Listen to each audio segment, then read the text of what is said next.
My advice would be to leave well enough alone. How's everybody doing? My name is Anthony Brian Logan, and today we got to talk about Carlishia Hood suing the city of Chicago and 5 officers for wrongful arrest. Now, if you don't know who she is, I'll give you a brief recap. Then we're going to get into the video and some more information. Now, Carlishia Hood is the mother of the 14-year-old who shot the man after the man punched her in the face in that restaurant in the West Pullman area of Chicago, Illinois. Now, they were initially charged with murder. Carlishia Hood had a $3 million bail, but now the charges have been dropped. And as a result of the charges being dropped, she's saying it's wrongful arrest.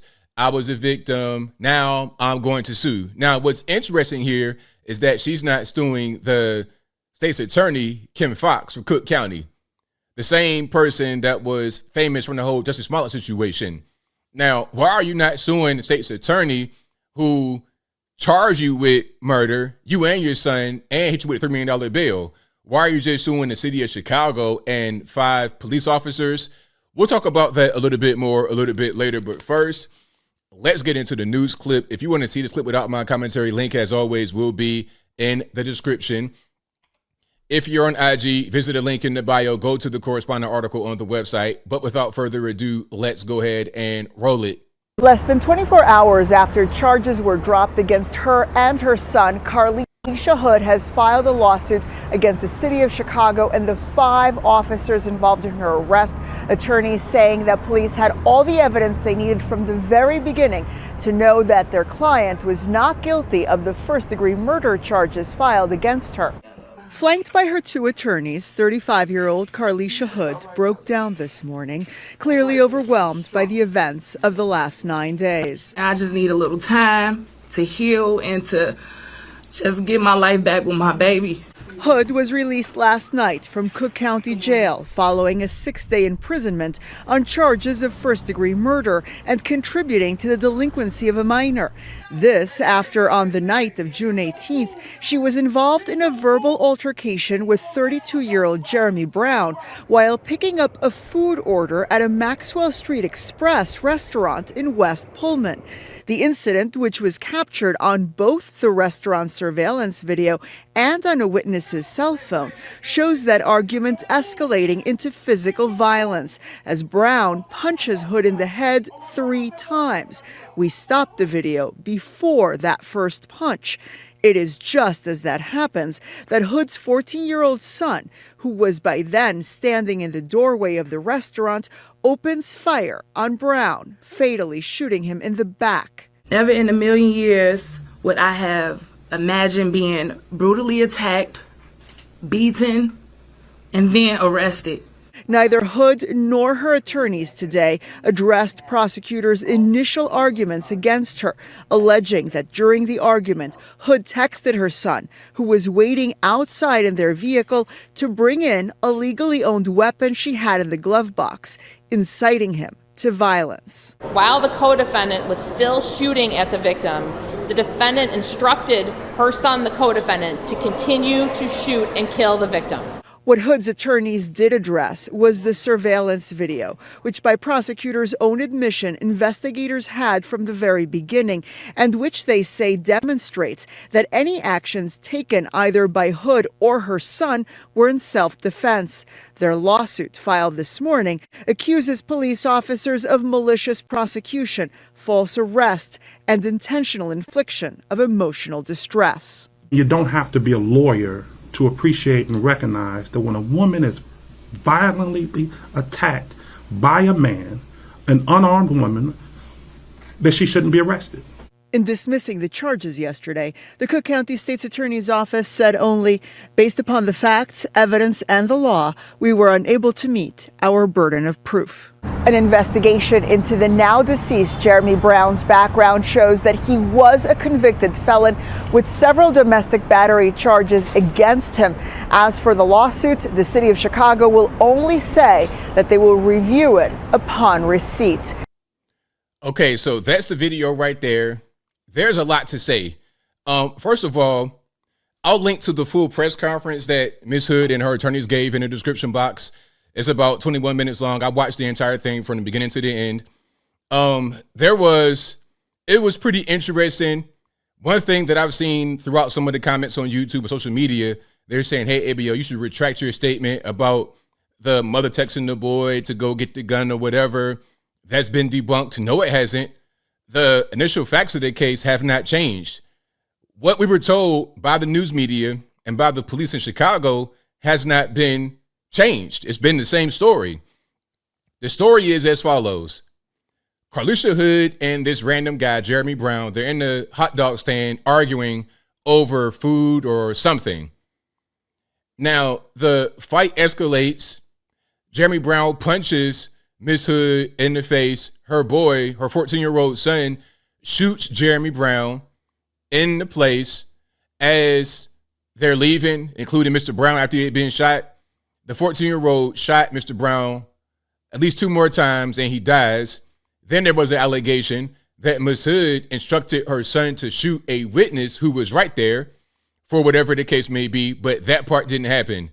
Okay, as far as the actual shooting taking place after that, the allegation says that Miss Hood took the weapon from her son, tried to do it herself, but ultimately it didn't happen. The son said, okay, we're not going to do it. And then they fled the scene and they went home. Rather than calling the police, they left. And then they got arrested at the house. The police recovered a weapon that was allegedly not registered. Also, going back to the actual restaurant, the allegation says that Miss Brown was texting her son while she was having an argument with the guy. He gets the gun from the glove compartment, and then he is in the doorway of the restaurant. And then that's when the whole thing falls apart. So that information has not changed. There's been nothing to debunk that. The only thing that happened is that they dropped the charges. That is it, and that is all. So let's talk about the drop charges. Now, her attorneys, in my humble opinion, ambulance chasers at best. During the press conference, they were talking about the charges were dismissed. That's not what happened. Any lawyer guys out there, any cops out there, please help me out here as I'm about to explain this. Now, as far as I know, you can only have charges dismissed in the context of prosecution, in the context of a trial. And that's a motion your lawyers file to have the case dismissed with prejudice. That's not what happened here.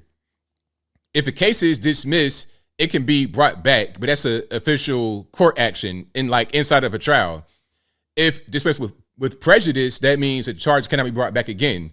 So that's not what happened. What happened here was the charges were dropped before any kind of trial action.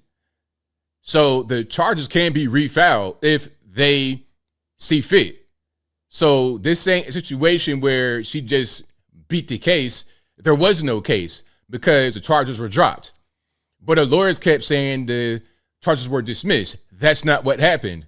And then to the question, reporters asking great questions, by the way. They were saying, hey, well, why didn't she just leave? If there was an argument going on, why didn't she just leave? They didn't want to answer that question. And then to the question of, well, did she text her son to go get the gun and come into the restaurant? They simply refused. Oh, we're not going to answer that question. They literally refused to answer the question, but they had no problem talking about the videotape that went viral as far as her getting attacked. Now, again, for the 1 millionth time, am I trying to say that the guy was right to attack her? Absolutely not. Absolutely not. But what I am going to say is that the mother shouldn't have even been involved with the fight. And as I said from the beginning, you got to understand when to leave well enough alone. In the fight, you hear in the video, in the viral video, the guy said, hey, say one more thing, I'm going to knock you out. And she continued to talk.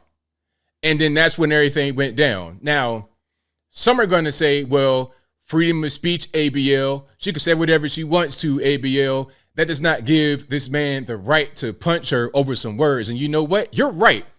You're 100% right. You are 1,000% right. But guess what? The cemetery is full of guys who were right. The prison is full of guys who were right. There's plenty of guys rolling around in wheelchairs who were right. But is it worth being dead, paralyzed, locked up forever because you want to be right? sometimes being right is wrong. You got to do the thing that makes the most sense for you and for your boy. Don't get involved in an argument and allegedly text him talking about get the gun and continue this argument that you really shouldn't even be involved in. Do you really want to get into a fight in a hot dog, like over a hot dog? Is that what we're going to do? Really? This case is crazy. Apparently, she didn't learn much. As I said, learn to leave well enough alone. During the fight, she had an out. Hey, say one more thing, I'm going to knock you out. She kept on talking. Refused to leave well enough alone. In this case, she dodged the murder charges, dodged those as well as her boy. You should just lay low, stay out the way. Here come these lawyers probably giving her bad advice. Hey, we can get a big settlement. Let's go out here and strike while the iron is hot. You don't know when to leave well enough alone. And as I close, I want to say this. A lot of the people who are supporting Miss Hood are now starting to not support her because they kind of see what I saw from the very beginning. I know how these things work, man. I don't understand. Like, people don't really get it. I come from these environments. I already know what it is. Okay, I could tell right away where they were at. It was in the ghetto. And by the way, this area in which this incident happened, West Pullman, since May 23rd of this year, in 1 month's time, they've had 8 shootings and 5 homicides. And there's 70 or more neighborhoods in Chicago. So that gives you an idea of scale. The area is not that big. 8 shootings, 5 murders or homicides in 1 month. Not a safe place to be. It was not safe for her to be in there having that argument. That guy, obviously, career criminal, multiple felonies, like to beat on women. He's going to be there. Why would you engage with this guy at all? He's telling you what he is and you refuse to listen. Again, he's wrong for doing what he's going to do, but you can avoid him. You have the ability to avoid him. Why just not do that? Because you want to be right? Freedom of speech. I say whatever I want. Okay, now your son got to deal with the fact that he didn't kill somebody and he could have got killed himself. You could have got killed yourself over a hot dog. I don't think it's worth it. But I think I'll leave that right there for now. And what say you? What's your take on the lawsuit? Does it make sense? Does it not make sense? Whatever your thoughts are, let me know in the comments below.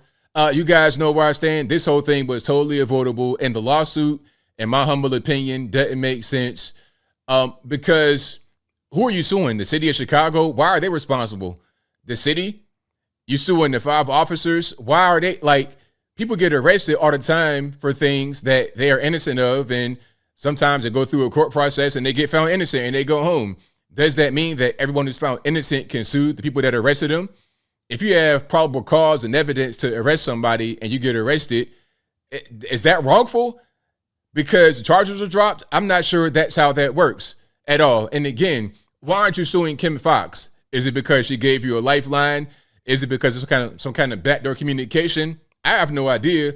All I can do is ask questions and give my opinion on certain things. And I got to add one last thing. In the presser, they were talking about potentially suing other people. Who are we going to sue? Like, what is the actual purpose here? Is the purpose to try and just heal and move forward? And, you know, like, what are we trying to do? I don't know. But whatever your thoughts are, please let me know in the comments below. And that's all I got to say for this video. If you like what you heard, please comment, rate, share, and subscribe. Peace.